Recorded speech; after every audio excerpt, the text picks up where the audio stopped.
Assalamualaikum warahmatullahi wabarakatuh. Salam sejahtera bagi kita semua. Salam Om Swastiastu, Namo Buddhaya, salam kebajikan. Sebelumnya, perkenalkan nama saya Mai Alfriani dengan NIM 2000884. Prodi Pendidikan Guru Sekolah Dasar Universitas Pendidikan Indonesia, Kampus Daerah Cibiru. Saya di sini akan membahas tentang buku tematik 8 kelas 1 materi tentang bencana alam. Mata kuliah pembelajaran IPS SD di kelas awal. Halo semuanya, bagaimana kabar kalian? Semoga kita selalu dalam lindungan Tuhan Yang Maha Esa dan sehat selalu ya, amin. Nah, pelajaran hari ini yaitu kita akan belajar tentang bencana alam ya. Bencana itu datang karena disebabkan oleh peristiwa alam. Berikut beberapa materi yang mencakup pembelajaran IPS. Nah, di sini saya sudah mencantumkan empat gambar bencana alam. Yang pertama ada banjir, yang kedua ada gunung meletus, yang ketiga ada tanah longsor, dan yang terakhir ada tsunami. Banjir terjadi karena dua hal, yaitu alam dan manusia. Faktor alam terjadi karena curah hujan tinggi, pasang air laut, dan sedimentasi di muara. Faktor manusia terjadi karena membuang sampah sembarangan, penebangan hutan, kurangnya resapan air, dan hindari untuk membangun pemukiman di bantaran sungai. Gunung meletus.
Tanah longsor.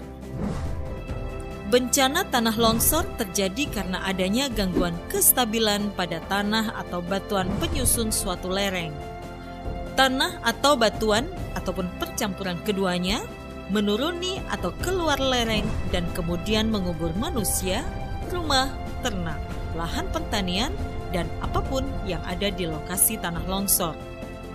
Proses pemicu longsoran dapat berupa peningkatan kandungan air dalam lereng, getaran pada lereng akibat gempa bumi, ledakan, penggalian, getaran alat atau kendaraan,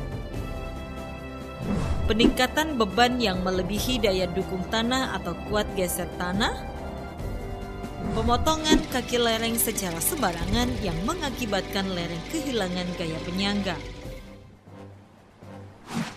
Tsunami.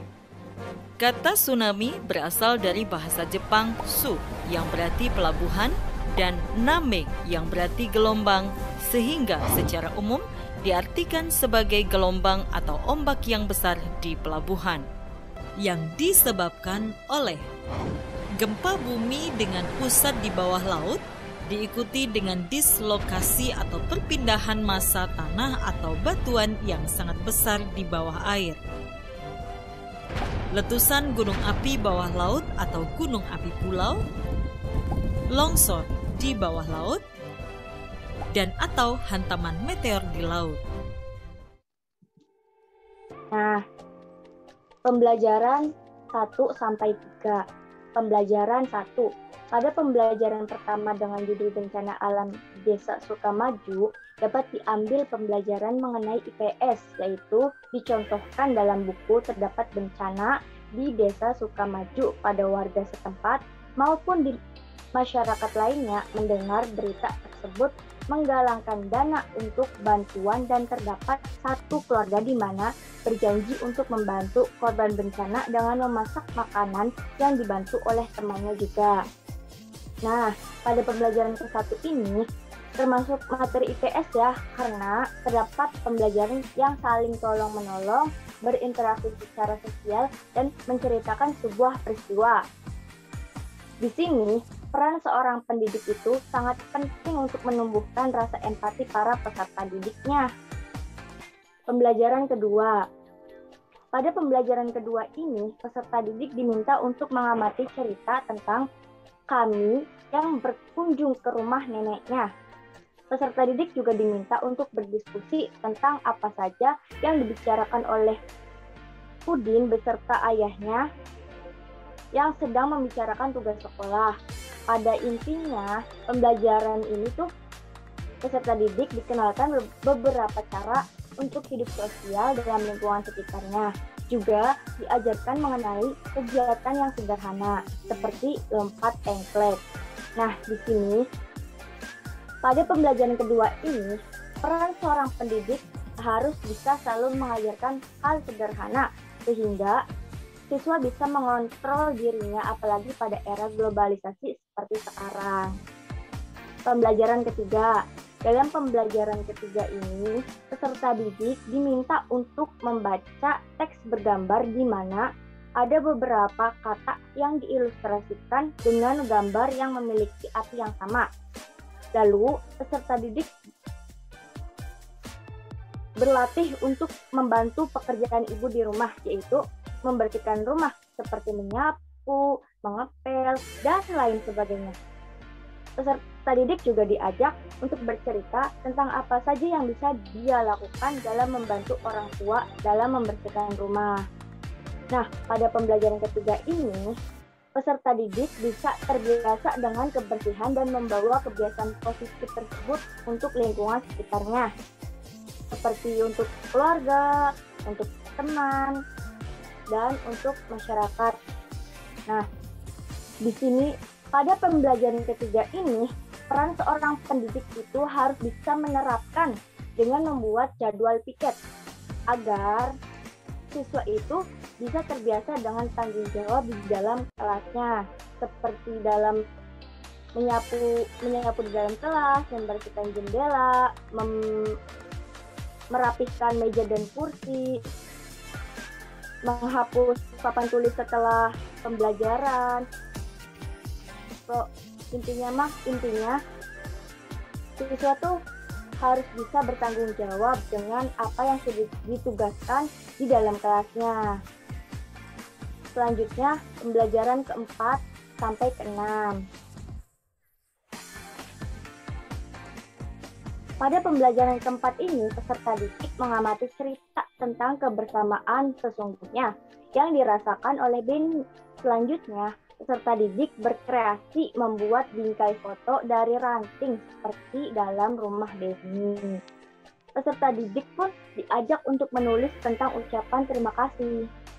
Nah, pada pembelajaran ke-4 ini, siswa tuh diperintahkan untuk membuat surat tanda terima kasih yang bertujukan untuk orang tua dan salah satu temannya. Tujuannya agar apa? Tujuannya itu agar siswa bisa menghargai setiap perbuatan yang dilakukan oleh orang lain untuknya. Seperti misal ada teman nih yang membantu kita. Nah, di situ tuh teman-teman tuh harus membiasakan diri untuk mengucapkan terima kasih kepada orang yang membantu kita. Seperti itu. Begitupun kepada orang tua. Misal kita mau berangkat ke sekolah nih, nah kita tuh lupa nggak membawa bekal ataupun tidak membawa peralatan sekolah yang lainnya gitu loh. Nah, kita bisa minta tolong ke orang tua kita, lalu kan orang tua kita tuh membantu kita untuk mencarikan apa yang kurang gitu. Nah, setelah itu baru kita harus mengucapkan terima kasih kepada orang tua kita. Jangan sampai lupa ya. Pembelajaran 5. Dalam pembelajaran 5 ini, peserta didik menulis kegemaran yang dilakukan oleh Siti. Lalu, diperintahkan untuk menuliskan 5 contoh ungkapan mengenai permintaan minta tolong. Peserta didik juga berlatih menjawab pertanyaan dengan sumber jawaban yang ada pada cerita. Setelah itu, peserta didik mengamati gambar dan cerita benih yang menyelam ke laut, dan peserta didik diminta untuk mengerjakan tugas pertanyaan berdasarkan isi cerita. Pada intinya, pembelajaran kelima ini, peserta didik itu diajarkan bagaimana caranya bersikap sopan santun antar sesama. Contohnya, ketika siswa itu hendak meminta tolong, maka ia harus menggunakan tutur kata yang baik dan sopan, agar permintaan tolong itu dapat diterima dan dibantu oleh orang lain. Pembelajaran ke-6. Pada pembelajaran ke-6 ini, peserta didik diminta untuk mengamati sebuah poster yang berisikan tentang "Ayo bersihkan rumah". Lalu, peserta didik berlatih menulis sebuah cerita untuk mengajak orang lain agar membersihkan rumahnya. Setelah itu, peserta didik diajak untuk bermain peran cerita. Kesimpulan, dapat disimpulkan, dalam pembelajaran subtema bencana alam ini, tiap pembelajarannya, siswa itu diajarkan rasa empati agar siswa saling tolong-menolong dan berinteraksi sosial. Peserta didik juga diajarkan agar terbiasa dengan kehidupan bersih, bagaimana caranya menghargai antar sesama dan orang lain. Dan juga peserta didik diajarkan bagaimana caranya meminta tolong dengan menggunakan bahasa yang baik dan sopan. Terima kasih sudah menyimak. Tetaplah menjadi makhluk sosial yang baik. Semangat! Mungkin itu saja yang dapat saya sampaikan. Kurang lebihnya saya mohon maaf. Saya akhiri. Wabillahi taufiq wal hidayah. Wassalamualaikum warahmatullahi wabarakatuh.